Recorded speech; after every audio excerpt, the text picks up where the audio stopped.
Let's focus on simple and easy, and let's just try to remove the friction or the paper cuts. You can win over a customer in those little moments much more than those massive implementations. Customer experience wisdom, a dash of travel talk. We've been cleared for takeoff. The best meals are served outside and require a passport. Welcome back to CX Passport. I am truly thrilled to introduce Lauren Feehrer, founder and president of LoyaltyCraft Consulting. Lauren is dedicated to helping mid-market companies grow through improved customer experiences. Why thrilled? Well, certainly because of what Lauren knows and the wisdom she can share about customer experience. And I have found someone who probably loves travel, especially outdoor travel, even more than me. I came aware of Lauren through a great newsletter series she created on LinkedIn recently, where she described a great trip with ample outdoor stories. Applying those stories to customer experience insights, Lauren's writing intrigued me. Several back and forth interactions in the comments later, and it was clear I had to have Lauren on CX Passport. Lauren works to examine the full range of the customer journey to identify and address challenges. With a career background in places like Accenture, Rareview, the Brink SBDC, and Alliance Global Services, she's got the business chops to know how experience influences tangible results. Inspired by her grandfather's dedication as a small business owner, Lauren founded LoyaltyCraft on the principles of trust and long-term relationships. So she not only preaches great experience to her clients, she delivers it. CX, relationships, travel, I'm all in. Lauren, welcome to CX Passport. Thank you, Rick. It's such a pleasure to be here. I'm honored to be part of your longstanding, wonderful show. So look forward to our conversation today. Well, thank you for the kind words. That's the way to put the host in a good mood. All right, I like that. Very good. In spite of the host being slightly jealous, for those that are watching, if you're not listening, you may want to look over at YouTube. Lauren is coming to us from a beautiful part in Colorado with a glorious sunny day. As we sit here recording on the 29th of July, I bet her weather today is going to be a lot better than my weather. It looks glorious there, Lauren. I cannot complain about life at 11,000 feet. It is an adventure, and today's 70 and sunny, so I can't complain. All right, episode over. I'm jealous. That's it. All the goodwill has now been lost. But you know what we better do? We better get back to talking about customer experience. But I want to talk about something that's actually similar between us. We both started our careers at Accenture, although I'm ancient enough to describe that my career actually started at Anderson Consulting. Well, as did mine, luckily. Yes, so we did find that out together after the fact. Apparently. We are kids of the 90s in our careers for sure. So how did you go from that classic system business analyst role to focusing on customer experience today? Sure. Well, I was implementing software in the Fortune 500 and was a process analyst when I first started. So I was, creating these very, very structured, beautiful swim lane diagrams that showed everything working perfectly, right? Because it always does. Everything's perfect. And in the land of Visio, sure. Right? In the confines of Visio, sure. But in the real world, where customers interact with software, not always. Things like blue screens happen to us, and we don't necessarily plan for those, do we?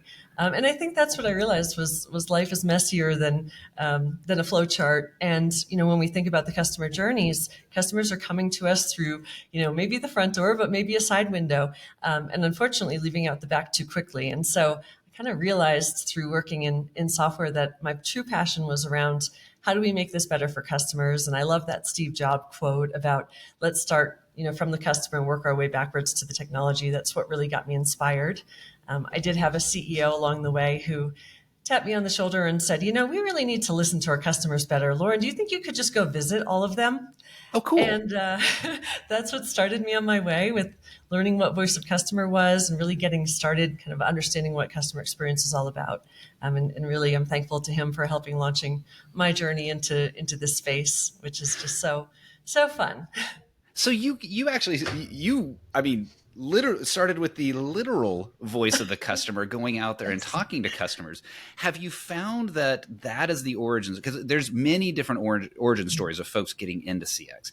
Yeah. Have you found that day zero of it was talking to customers has influenced you today in how you approach CX and how that blends with all of the other elements of making a customer experience something great?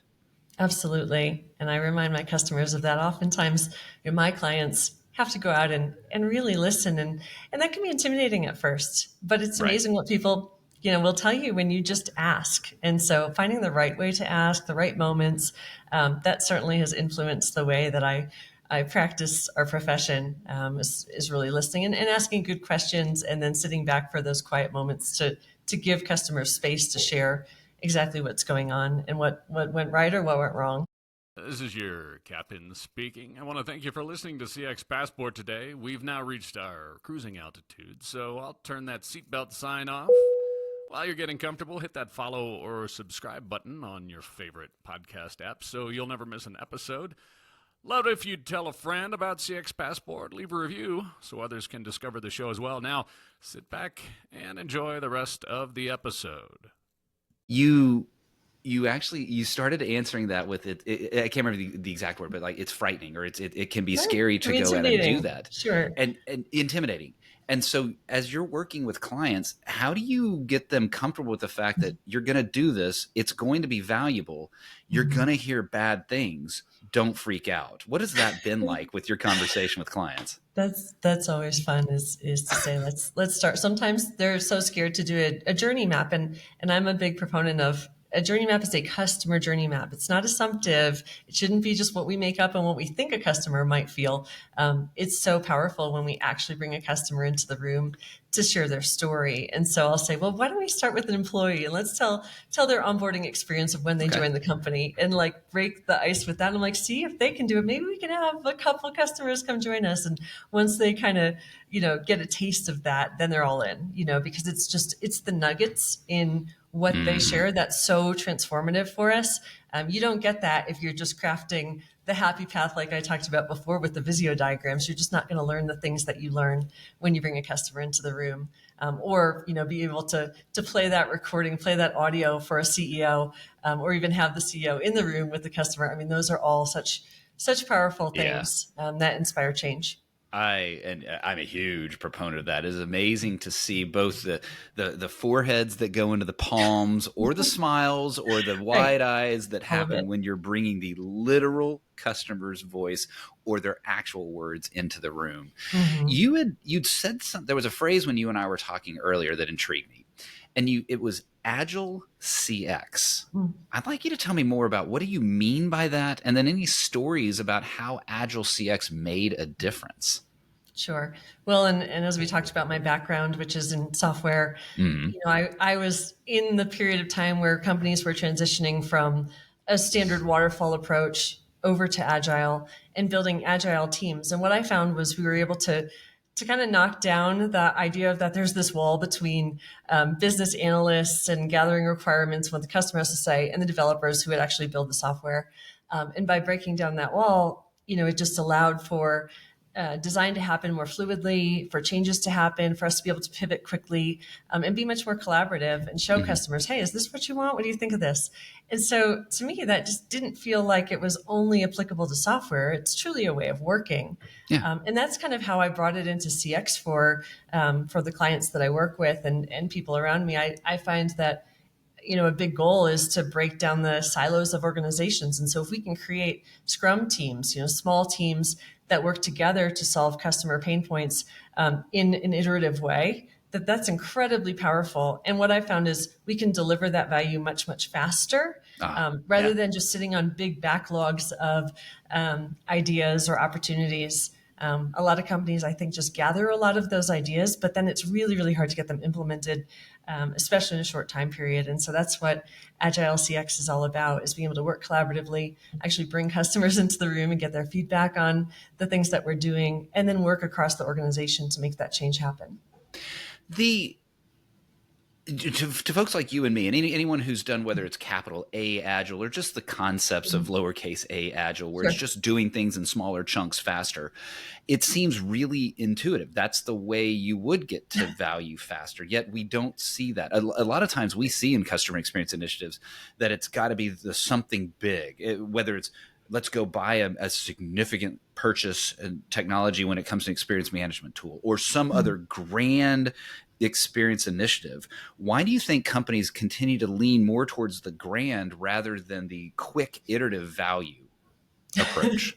I wish I knew the answer to that. Sometimes it's like, let's focus on simple and easy and the things that can cause, those moments of, let's just try to remove the friction or the paper cuts. Let's find those, because you can win over a customer in those little moments much more than sometimes those massive implementations. So, I think that we get focused and kind of wrapped around the axle on the big implementations, because they're hard and because they're going to take investment. And so they take time and they're going to take a lot of resources. So, the time's necessary. But sometimes if you can just pull together a small team and say, hey, let's go fix the fact that, we have this really outdated process we should kill. Let's figure out how to do that, and do it within a 2-week cycle.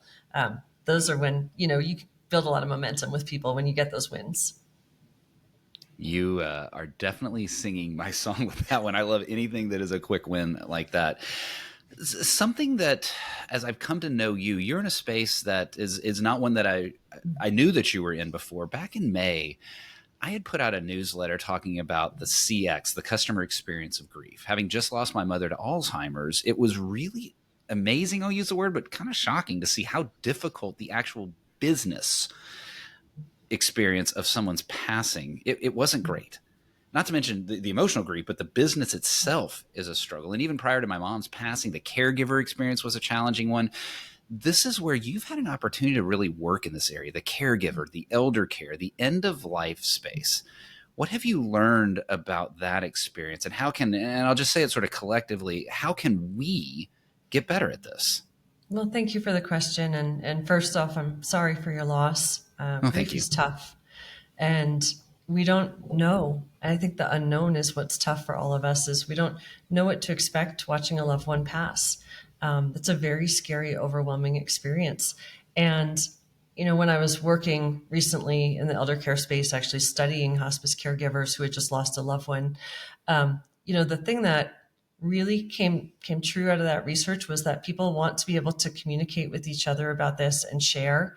And they want to share the experience of making their loved one feel dignity and respect. And I think that shows up differently for people in different ways. But oftentimes for me, I know when I've lost my family members, it was about telling their story or what was true about them. There's a reason my grandfather's story is on my website, is because that's such a meaningful person to my life. And so in the hospice space, it is really about, I think, providing someone that space, and providing each other space to grieve, space to learn, and the people who actually are the nurses in that space and social workers. Man, they just have the biggest heart, so much empathy, and I'm so inspired by them. That is tough work. But the best way that they can support someone is letting them tell their story and be there to support along the way. And I think we can all do that for each other. It's pretty special. That idea of telling the story, because that's exactly it. Especially, let's say that someone is not even able to tell their story, but as the relative, the caregiver, that element, then you can start to amplify the story. And even as caregivers or hospice or whatever, ask about that and understand that this is a sensitive area. And so how have you found the ability to get in there and understand it? Because you do have to kind of put whether it's Agile CX or kind of put your business lens on, right? And understand, how can we make this better when you're in a space that's so emotion-based? How are you getting the business right in this space along with getting the emotion right in this space? Yeah, I mean, it is a really big challenge. And I do think it's a matter of, you have to prioritize so many things. I know with the research we just did, we came out with 80 different opportunities to improve the experience. And they're already doing great care. But, it's kind of taking those themes of the research and saying, all right, well, if a caregiver wants to make sure their loved one's story is told, what are some simple ways we could do that? And what can we implement tomorrow versus something that's going to take us more time? Or when we look at the resources, it's an overwhelming experience, and not one size doesn't fit all when it comes to, do I need video content, or do I need an app, or do I need a booklet, or do I need a website, right? Yeah. And so it's sorting through all of that in terms of, well, what's going to be the most valuable to, you take the 80-20 rule and say, what's going to be the most valuable for the largest amount of people that's going to have the biggest impact, and really weight those things against each other to kind of come out and say, all right, well, this maybe we can do quickly. This is the bigger thing, but this is going to have more impact. So it's so important to have kind of a roadmap for those opportunities, and again, put it into Agile and get them done. I like that. See, I love you brought it. Like, we're talking about stories, we're talking about emotion, we're talking about a heart, and Like, put put into and Agile rank CX it. and get the stupid stuff done, right? So I love it. I absolutely love it. Oh, Hey, yes. major pivot here, but I talked about, how I came to know you was through your storytelling about road trips and outdoors. What is it about that grand road trip that captures your imagination? And specifically, how did this come about for your family? And come on, what was it really like?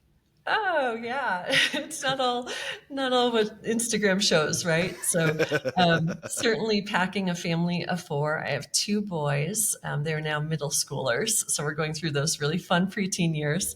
But a few years back, we had a little thing called a pandemic, Yeah. and we didn't want to be locked inside. The trails and beaches in our community closed, which to me still blows my mind that you'd actually close a trail.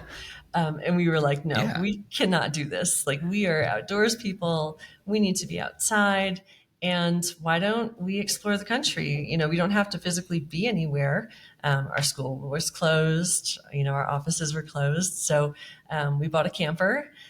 We had never even been in a camper before. Oh, wow. We had no Okay. experience with this at all. We had tent camp, but never actually, my husband had no idea how to drive a travel trailer. I mean, it was all new to us. But we did it. We bought it. And then a week later, got on the road and, traveled across the country doing national park tours. And, it was pretty quiet in those national parks during those days. So a very, very special experience. We spent a few months on the road doing that.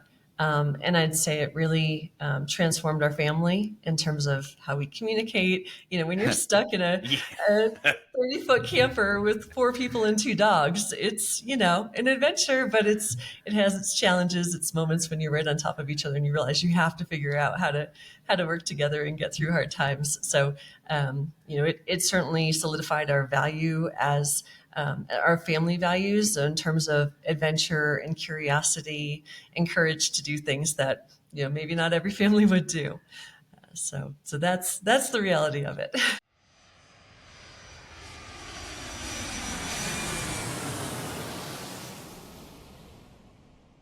Lauren, there's just something so wonderfully, I'll use the word romantic, but not necessarily in like the love sense, but just kind of the sort of epic novel romantic vision of a road trip that just, especially there's something maybe about the American road trip too. Maybe it's just the variety, the size, that I'm not sure what it is, but that road trip. And then, my gosh, getting into a camper that you've never done it before and learning how to drive and all the things that you learned as a family. I will, folks, Lauren's LinkedIn profile is going to be in the show notes. Make sure you go back and look at some of those old articles, because the insight as how it's tied to customer experience or business or life in general were incredibly valuable. Now, Lauren, I got to imagine that there were times, though, as delightful as it was and exploratory as it was as a family to get to know each other, there was probably a little secret thought that you said, I kind of miss the airport lounges. I kind of miss having a break. I kind of miss the first class lounge. So today, we're going to give you a little access to the first class lounge here on CX Passport. We'll move quickly here and hopefully have a little bit of fun. What is a dream travel location from your past? There's so many, and Rick, I know you're a big traveler and it kind of depends on the moment. Sure. I grew up by the ocean. And so, anytime I can get to the water, I'm a pretty happy person. My family has spent some time in Grand Cayman, and as have I witnessed two of my friends fall in love there. So that is an incredibly special place for me to go to Grand Cayman and get to hang out with some stingrays on an island in the Caribbean. Oh, that's awesome. Yes. I have an aunt and uncle that have lived there for 30 some odd years. So I love the Caymans. What a brilliant place to, I think you may be the first to mention the Caymans. Oh, it's beautiful. Yes. And it's great for families. It's kind of my Yes. favorite Caribbean island when it comes to just having a lot to do, and 7 Mile Beach with that beautiful turquoise water. It's pretty nice. Hi, you realize that after this show, I'm going to go to Google Flights and just see what would it mean to get to the Caymans as quickly as possible. What going forward? What is a dream travel location you've not been to yet? Okay, so and I am a surfer, so of course Oh, I'm watching the cool. Olympics right now and watching Yeah. the surfers compete in French Polynesia, and so yeah, Tahiti is definitely on my list. I've never been there, and it's definitely staying on one of those special hotel rooms above the water sounds pretty cool. Oh man. Oh, I like that. And yeah, it's been kind of fun.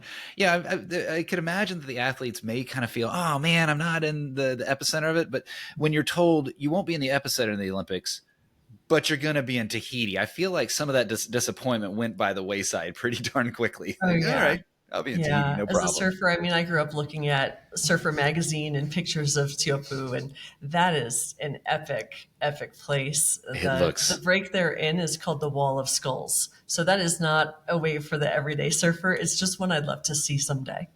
Oh wow. Okay. Well, I've now learned about the Wall of Skulls. And, There you go. where am I going to learn to surf? Not there. Not there. Oh no, no, no, no, no. No, Lauren, that's what is a why the favorite? Olympians go there. Oh yeah, no, absolutely. Lauren, what is a favorite thing of yours to eat? Because I grew up on the water, I am a huge seafood fan. So get me Nice. to Rhode Island, where I grew up in the summer, eating any kind of seafood at all, and I am a happy camper. Oh, that sounds delightful. It absolutely does. Well, okay. Growing up, what was something that you were forced to eat but you hated as a kid? Oh, I have a tough relationship with beets. Oh, I was forced to eat beets, and I sat there for over 3 hours just refusing to eat them. It was a standoff with my parents. I thought they looked like tendons, and they just grossed me out so much I couldn't do it. So I like cried in my plate for 3 hours straight until finally my parents gave up. And then my mom, I think, was more traumatized than I was because then she just refused to feed me anything new. I think I just ate pasta and butter for like years oh. afterwards. Well, boy, if you're going to do a holdout, Oh, one, I agree with you on beets. I'll hold out on beets as well. But it looks like you kind of won that labor holdout that you're ending up with pasta and butter going forward. Fine by me. well, the sad part, I didn't get a lot of variety. It took me till, I was in my 20s and started traveling and experiencing food from all over the world. I'm thankful for that. And also, I'm sorry to my mother who was forced to give me some pretty plain food for many years. Oh, I love how this that question does tend to expose some moments for therapy sessions of the future. I would imagine, Lauren. It's time for us to exit the lounge. What is one travel item, not including your phone, not including your passport, that you will not leave home without? Well, aside from my retainer, which, I like to keep my teeth straight. So that's like a given. I have a 5-year travel journal. Or it's just a journal, but Huh. every day I write a sentence. So it's not, I'm not writing lots and lots of prose. I'm literally writing one sentence a day, and it keeps 5 years going. So it's fun to look back from like, what was I doing 3 years ago on the same date? So that's always in my bag wherever I go.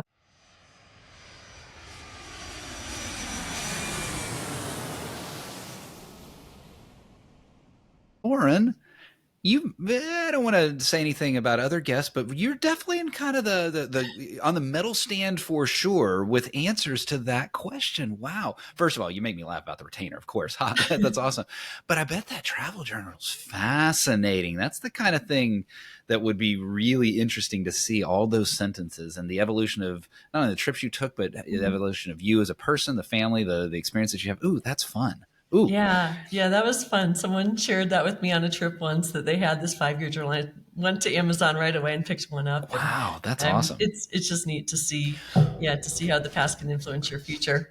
Well, that's okay. So that actually goes to a question that I wanted to ask you about, because to do so requires discipline, a process, and execution. You have to, one, have the journal. You have to actually write in the journal. You have to choose to do that. So you know that, and others, the listeners and viewers certainly know, I talk a ton about process and execution.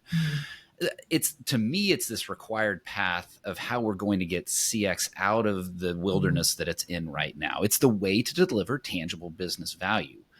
Why do you think that there are so many in the experience world that have de-emphasized process and execution in the recent past? And what should we be doing to bring it back? Rick, I could not agree with you more. And it's Woo-hoo. something that I know that we geek out about together Yes. on the importance of process and discipline to actually implement change.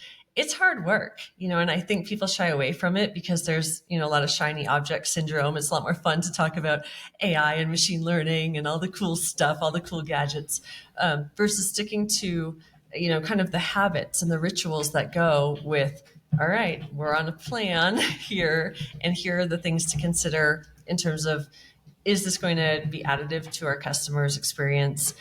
Is this going to save us time and money? Really putting, I think, the flywheel that has to stay in place requires that precision of always saying, what does this get us at the end of the day? And Right. if we don't wear that lens, you're right. Like, you're actually not going to get the ROI out of CX that was so needed right now. I'll try not to break into Justin Timberlake here and bring sexy back, but I do think like we need a little focus on, actually a lot of focus on, how do we make sure that we're actually driving this value, and doing it by saying, all right, not only do we understand the journey map of a customer, but what's the service blueprint that's happening underneath it, and what are we putting our employees through? So if we put our customer through a bad time, guess what? Like, the employee's probably not doing great either. So let's actually bring teams cross-functionally together to map out, like, well, what does that process look like? What are the tools they're using and struggling with? What are their emotions as they go through, that customer journey? You can learn a lot through that, and I feel like there should be more emphasis on it. That emotional aspect of that is something that I'm coming a little more aware of. The employee experience of how the internal emotions are really driving the behavior. And I'm seeing a lot of interest in some interesting white papers coming out and some studies around that are interesting around that kind of just the internal emotion aspect of it, coupled with the just discipline and execution aspect of it. I wonder if, I don't actually know where this is going, but the story of your grandfather and how that inspired LoyaltyCraft. I don't know if that has anything to do with process execution or if there was inspiration from there or anything along those lines, but I'd like to know that story because I only know the headline. I don't actually know the story in really great depth. Why is it that his experience, his approach is what inspired you to take LoyaltyCraft forward? Sure. I grew up in a small town in Connecticut. Is an old mill town where the mill was out of business. And so, times were tough in that area. He owns the automotive shop in town, right in the heart of town across from Dairy Queen. And it was just a block away from my school. And so as an elementary school student, I would stop by the shop, and my father and my uncle and, grandfather, even an aunt worked she was the bookkeeper. They're all there. And so I'd stop in. They had this really cool soda machine. So I would go get a cherry soda and then walk around. And, I got to really be a firsthand observer in a small town business. And one thing my grandfather would do, and I didn't know this until he passed. And so I was looking at, we had like an online page for his obituary, and people from town were commenting about the power of my grandfather and his business. And one woman wrote about how my grandfather would always test drive the car when it was fixed, would always take it for a drive around town to make sure it was performing exactly as it should, and would be the person to hand back the keys to the owner of that vehicle. And to me, that was the promise of his company, and kind of the feeling that I wanted to have for the companies I work with is like, hey, you have to feel that, the families that would have their car fixed at Ideal Tire were families that we cared about. And, it was that emotion, that connection to people that he inspired in me. I like that. There's a beauty to that, of course. And then there's the practicality of that. I like the blend of the beauty and the practicality of that, of how the emotion of the family can then be taken forward into the practical nature of your business.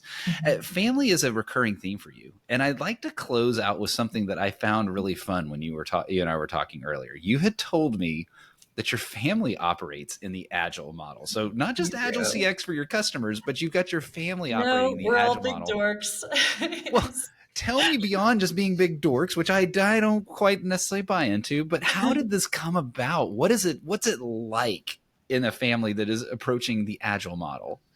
So I had seen, I can't claim ownership of the idea. I saw a TED Talk on using Agile in families many years ago, and I liked it. I kind of tucked it in aside for once my kids got old enough to write their own personal user stories. So once they turn 6, once my youngest I almost turned want to 6, freeze on that sentence. Wait, personal users. Okay. Now let's keep going. All right, right. That's right. awesome. So once we did that, we kind of recognized, and I always think, a family is a team. Mhm. And so, you want your team being able to collaborate and work together and have goals and accomplish them and feel this sense of pride in what we do. And so, it's tough these days with all the activities and sports and school and work and all the things, right? Sometimes you miss that. We didn't want to. So that was our why behind why Agile, Okay. was to allow us to kind of say, hey, let's get a chance to actually communicate with each other more effectively, be more collaborative, and get some really cool things done. So this is not, some people ask me when I talk about Agile in family, if it's like a chore chart. I'm like, oh goodness, no, we have fun. I hate chore charts. I never want a chore chart. But no, we write user stories. We each write individual ones. We each have a different color-coded sticky note. And we write things like, I want to learn how to speak Spanish so that we can travel to a Spanish-speaking country. Okay. So then it's a question of, well, do we all want to do that? Or is that just you, Jesse? And so we put it into our family backlog, and then we have to prioritize. So it's teaching my kids at a very young age that you can't do all the things. And so we run in 2 to 3 week cycles. We kind of vary it depending on what's going on in our lives. But then we really try to tackle these goals that we have, both personally and as a group. And that's kind of what pushed us to do a lot of the traveling that we've done, as well as just big steps that we want to take in our lives. We've been able to put on our Scrum board and make them happen. So yeah, I'm a huge proponent. Often it's easier to talk to clients who've never done Agile before to say, hey, my 6-year-old does this, like you can too. So it makes Agile a lot more accessible for everyone. I like that. A little bit of in that shame context. there. Yeah, if my 6-year-old can handle this, I think you can put a sticky on a board. Ooh, I like that. Lauren, I'm glad we ended with that, because I definitely want to end with that. What a brilliant way of operating inside of a family. My kids are empty nesters. We've lost any sort of chance to influence that way, but perhaps there could be others that are before the empty nest phase that can benefit from Feel that. free to reach out with me if you've got questions on how to implement it in reality and some of the fun you can have with a retrospective too. Yeah. Well, so how can folks, if they want to get to know more about you, LoyaltyCraft, Agile CX, or how to run a family inside of Agile, what's the best way for them to learn more? Sure. I'm always on LinkedIn, so feel free to hit me up there. That's a great way to connect. You can also reach me at lauren@loyaltycraft.com, and definitely check out my website. Love to connect. I love talking to other CX practitioners as well as companies trying to transform their experience. So look forward to hearing from you. Excellent. All of that will be in the show notes. Listeners, viewers, you know the drill. They're down there. Can't stress enough how Lauren is such a fantastic follow. Make sure you are paying attention to what she's putting out there on LinkedIn. Some great storytelling and some great lessons along the way. Just like this episode where I had a blast learning from you today, Lauren. I thought I knew, a good amount of you, and nope.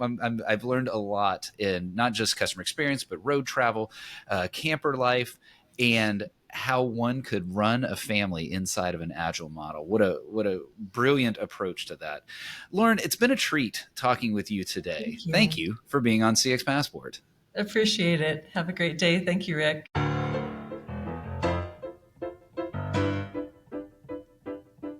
Thanks for joining us this week on CX Passport. If you like today's episode, I have 3 quick next steps for you. Click subscribe on the CX Passport YouTube channel or your favorite podcast app. Next, leave a comment below the video or a review in your favorite podcast app so others can find and enjoy CX Passport too. Then head over to cxpassport.com for show notes and resources that can help you create tangible business results by delivering great customer experience. Until next time, I'm Rick Denton, and I believe the best meals are served outside and require a passport.